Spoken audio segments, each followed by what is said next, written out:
ಒಂದು ವಾರದ ಹಿಂದೆ ಪತಿ ಅನಾರೋಗ್ಯದಿಂದ ಬೇಸತ್ತು ಮನೆಯಲ್ಲಿ ನೇಣಿಗೆ ಶರಣಾಗಿದ್ರು.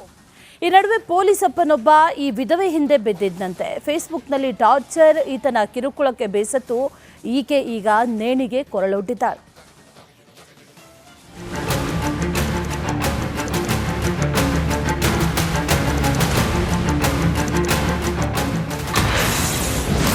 ವಿವಾಹಿತೆ ಹಿಂದೆ ಬಿದ್ದ ಕಾಮುಕ ಕಾನ್ಸ್ಟೇಬಲ್, ಪೊಲೀಸಪ್ಪನ ಟಾರ್ಚರ್ಗೆ ಮಹಿಳೆ ಆತ್ಮಹತ್ಯೆ.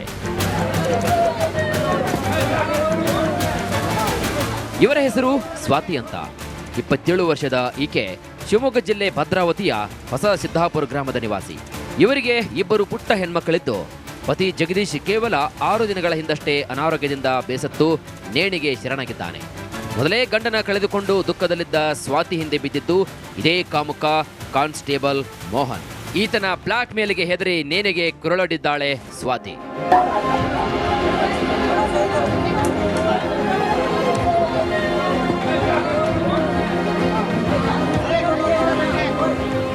ಪತಿ ತೀರಿಕೊಂಡ 6 ದಿನಕ್ಕೆ ಪತ್ನಿ ಸ್ವಾತಿ ಮನೆಯಲ್ಲಿ ನೇಣು ಬಿಗಿದುಕೊಂಡು ಆತ್ಮಹತ್ಯೆಗೆ ಶರಣಾಗಿದ್ದಾಳೆ.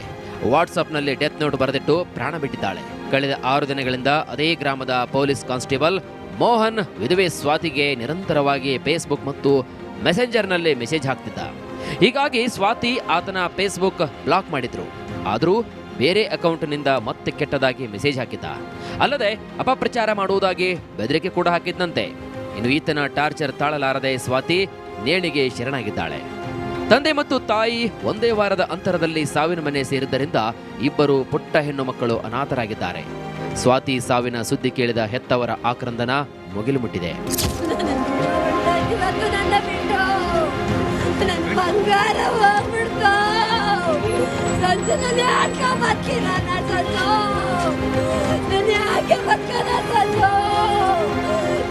ಶನಿವಾರ ಬೆಳಗ್ಗೆ 9 ಗಂಟೆ ಸುಮಾರಿಗೆ ತನ್ನ ತಾಯಿಗೆ ವಾಟ್ಸಾಪ್ ಸಂದೇಶವನ್ನು ಕಳಿಸಿ ಮನೆಯಲ್ಲಿ ನೇಣಿಗೆ ಶರಣಾಗಿದ್ಲು. ಸ್ವಾತಿ ಸಾವಿನ ಸುದ್ದಿ ತಿಳಿದ ಪೊಲೀಸ್ ಮೋಹನ್ ತನ್ನ ಮೊಬೈಲ್ ಸ್ವಿಚ್ ಆಫ್ ಮಾಡಿಕೊಂಡಿದ್ದಾನೆ. ಕರ್ತವ್ಯ ನಿರ್ವಹಿಸುತ್ತಿದ್ದಂತಹ ಮಾಳೂರು ಠಾಣೆಯಿಂದಲೇ ಪೊಲೀಸಪ್ಪ ಎಸ್ಕೇಪ್ ಆಗಿದ್ದಾನೆ. ಇತ್ತ ಕುಟುಂಬಸ್ಥರು ಮಗಳ ಜೀವ ಪಡೆದ ಮೋಹನ್ ಕ್ರಮವಾಗಬೇಕೆಂದು ಒತ್ತಾಯಿಸಿದ್ದಾರೆ. ಸ್ವಾತಿ ಅನ್ನೋ ಹುಡುಗಿ ಆತ್ಮಹತ್ಯೆ ಮಾಡಿಕೊಂಡಿದೆ.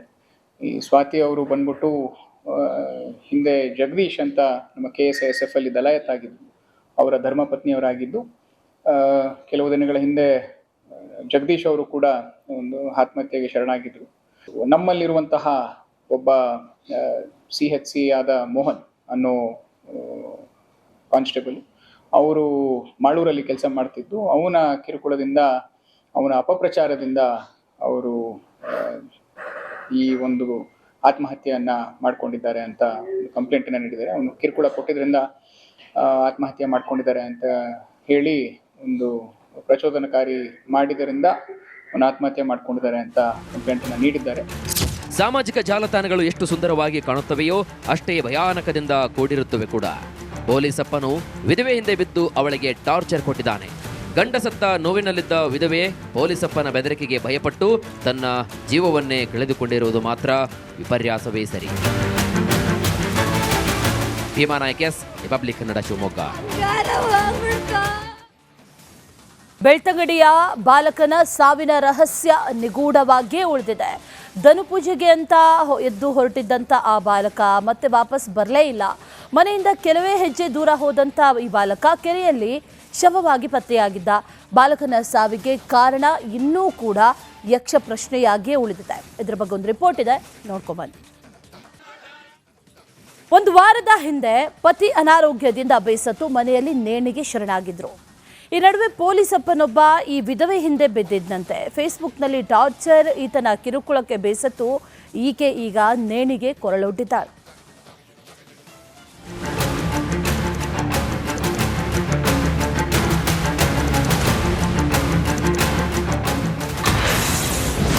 ವಿವಾಹಿತೆ ಹಿಂದೆ ಬಿದ್ದ ಕಾಮುಕ ಕಾನ್ಸ್ಟೇಬಲ್,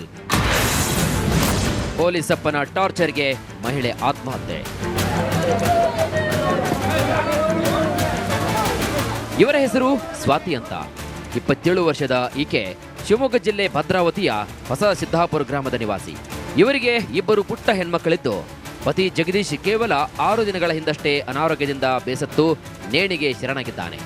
ಮೊದಲೇ ಗಂಡನ ಕಳೆದುಕೊಂಡು ದುಃಖದಲ್ಲಿದ್ದ ಸ್ವಾತಿ ಹಿಂದೆ ಬಿದ್ದಿದ್ದು ಇದೇ ಕಾಮುಕ ಕಾನ್ಸ್ಟೇಬಲ್ ಮೋಹನ್. ಈತನ ಬ್ಲಾಕ್ ಮೇಲ್ಗೆ ಹೆದರಿ ನೇಣಿಗೆ ಕುರುಳೊಡ್ಡಿದ್ದಾಳೆ ಸ್ವಾತಿ.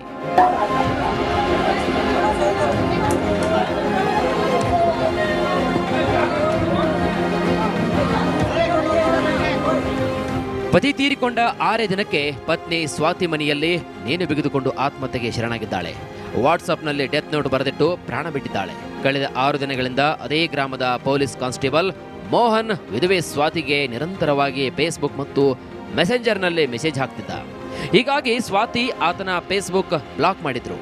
ಆದರೂ ಬೇರೆ ಅಕೌಂಟ್ನಿಂದ ಮತ್ತೆ ಕೆಟ್ಟದಾಗಿ ಮೆಸೇಜ್ ಹಾಕಿದ್ದ. ಅಲ್ಲದೆ ಅಪಪ್ರಚಾರ ಮಾಡುವುದಾಗಿ ಬೆದರಿಕೆ ಕೂಡ ಹಾಕಿದ್ದಂತೆ. ಇನ್ನು ಈತನ ಟಾರ್ಚರ್ ತಾಳಲಾರದೆ ಸ್ವಾತಿ ನೇಣಿಗೆ ಶರಣಾಗಿದ್ದಾಳೆ.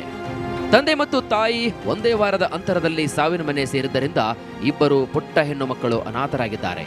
ಸ್ವಾತಿ ಸಾವಿನ ಸುದ್ದಿ ಕೇಳಿದ ಹೆತ್ತವರ ಆಕ್ರಂದನ ಮುಗಿಲು ಮುಟ್ಟಿದೆ.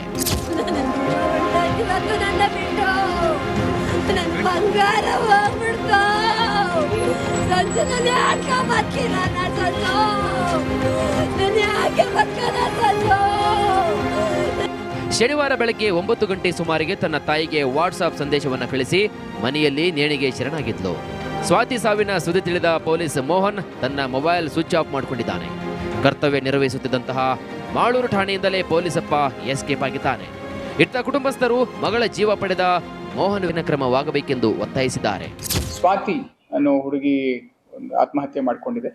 ಈ ಸ್ವಾತಿ ಅವರು ಬಂದ್ಬಿಟ್ಟು ಹಿಂದೆ ಜಗದೀಶ್ ಅಂತ ನಮ್ಮ KSISF ಅಲ್ಲಿ ದಲಾಯತ್ ಆಗಿದ್ದು, ಅವರ ಧರ್ಮಪತ್ನಿಯವರಾಗಿದ್ದು, ಕೆಲವು ದಿನಗಳ ಹಿಂದೆ ಜಗದೀಶ್ ಅವರು ಕೂಡ ಒಂದು ಆತ್ಮಹತ್ಯೆಗೆ ಶರಣಾಗಿದ್ರು.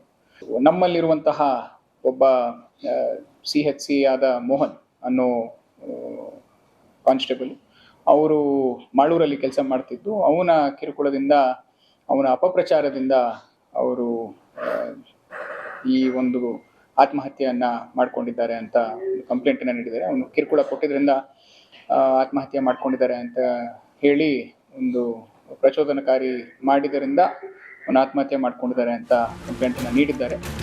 ಸಾಮಾಜಿಕ ಜಾಲತಾಣಗಳು ಎಷ್ಟು ಸುಂದರವಾಗಿ ಕಾಣುತ್ತವೆಯೋ ಅಷ್ಟೇ ಭಯಾನಕದಿಂದ ಕೂಡಿರುತ್ತವೆ ಕೂಡ. ಪೊಲೀಸಪ್ಪನು ವಿಧವೆ ಹಿಂದೆ ಬಿದ್ದು ಅವಳಿಗೆ ಟಾರ್ಚರ್ ಕೊಟ್ಟಿದ್ದಾನೆ. ಗಂಡ ಸತ್ತ ನೋವಿನಲ್ಲಿದ್ದ ವಿಧವೆ ಪೊಲೀಸಪ್ಪನ ಬೆದರಿಕೆಗೆ ಭಯಪಟ್ಟು ತನ್ನ ಜೀವವನ್ನೇ ಕಳೆದುಕೊಂಡಿರುವುದು ಮಾತ್ರ ವಿಪರ್ಯಾಸವೇ ಸರಿ. ಭೀಮಾ ನಾಯಕ್, ರಿಪಬ್ಲಿಕ್ ಕನ್ನಡ, ಶಿವಮೊಗ್ಗ. ಬೆಳ್ತಂಗಡಿಯ ಬಾಲಕನ ಸಾವಿನ ರಹಸ್ಯ ನಿಗೂಢವಾಗಿಯೇ ಉಳಿದಿದೆ. ಧನುಪೂಜೆಗೆ ಅಂತ ಎದ್ದು ಹೊರಟಿದ್ದಂಥ ಆ ಬಾಲಕ ಮತ್ತೆ ವಾಪಸ್ ಬರಲೇ ಇಲ್ಲ. ಮನೆಯಿಂದ ಕೆಲವೇ ಹೆಜ್ಜೆ ದೂರ ಹೋದಂಥ ಈ ಬಾಲಕ ಕೆರೆಯಲ್ಲಿ ಶವವಾಗಿ ಪತ್ತೆಯಾಗಿದ್ದ.